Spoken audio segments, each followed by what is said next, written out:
Welcome to the deep dive. This is where we take sources you send us, listeners, and really dig into them to pull out the most important stuff. Yeah, the goal is to get you up to speed efficiently, give you those key insights. Exactly. So today, we're jumping into something that seems basic in Spanish, but maybe isn't always. Quantity adverbs. Mm-hmm.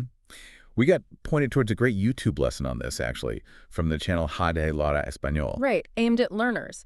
And it's a perfect example, really, of how grammar, even seemingly simple grammar, has these nuances that matter. Totally. They really impact how clearly you communicate. For sure. So our mission today, get a grip on these Spanish quantity adverbs. What are they? How do they tick? And, why should you care if you want your Spanish to sound, well, better? Okay, let's start broad. What are adverbs, generally speaking? Good question. So adverbs are basically words that add detail, right? They modify verbs or adjectives, sometimes even other adverbs. They give you more information.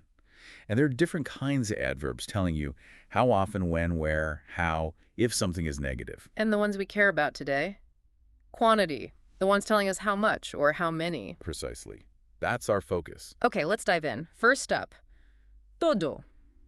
Seems easy enough, all or everything, but I hear it's not quite that simple. 4 forms. That's right, yeah. You've got todo for masculine singular, todo for feminine singular, todos masculine plural, and todas feminine plural. Okay. And the Jaime Lara Español lesson does a really nice job laying out 5 key rules for using them. 5 rules just for all. Okay, I'm intrigued. What's rule 1? Rule 1 is probably the most obvious use, talking about a whole group. Like, todos los niños son extranjeros, all the children are foreigners. Todos covers the entire group. Right, the whole set. Makes sense. Rule 2. Rule 2 is about when the context makes it clear. You don't always have to repeat the noun. So the example given is, ya no queda queso, me lo he comido todo. There's no cheese left. I ate it all. Exactly. Todo clearly means all the cheese because we just mentioned it. It's, more efficient. Avoids being redundant. Smart.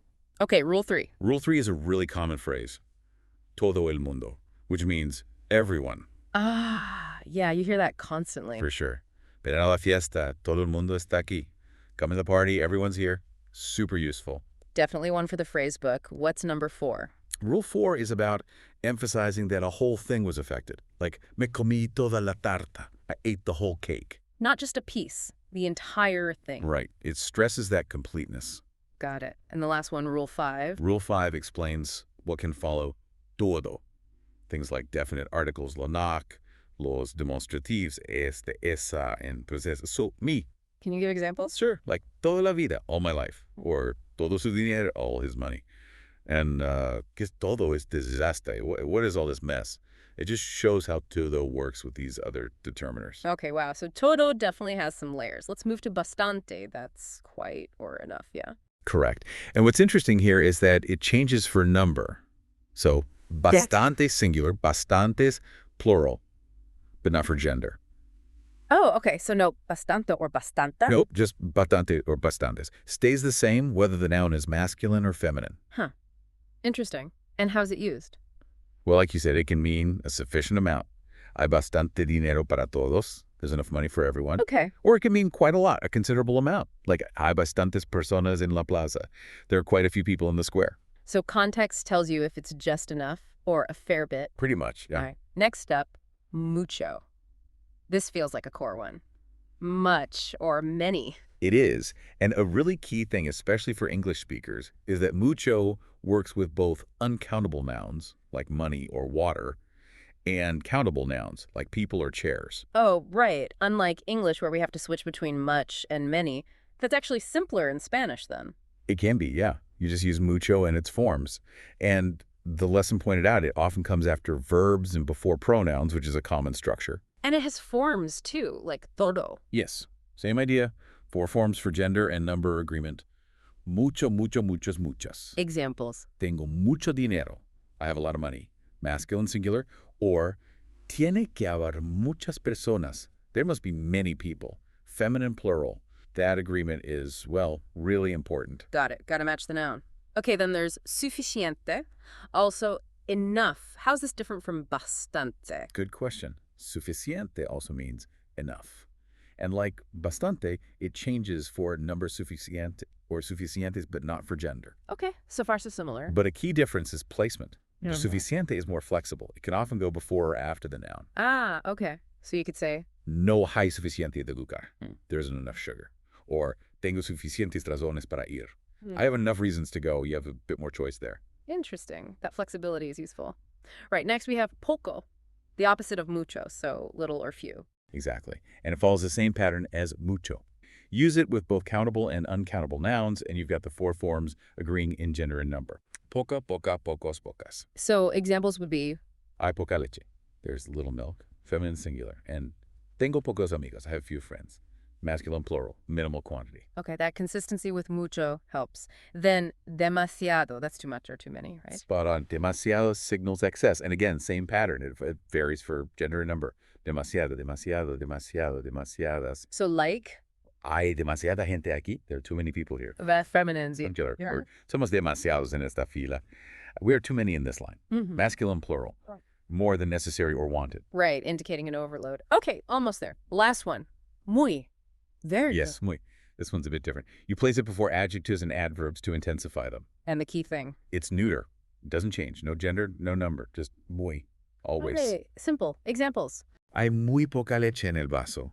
There is very little milk. Muy modifies poca.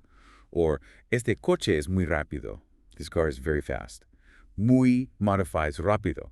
No changes needed for muy itself. Okay, that's refreshingly straightforward. So just to kind of wrap up this section on the adverbs themselves, they all express quantity or degree. Many need to agree with the nouns they modify, whether singular, uncountable, or plural countable. And sometimes they can even fly solo if the context is clear. That sums it up nicely.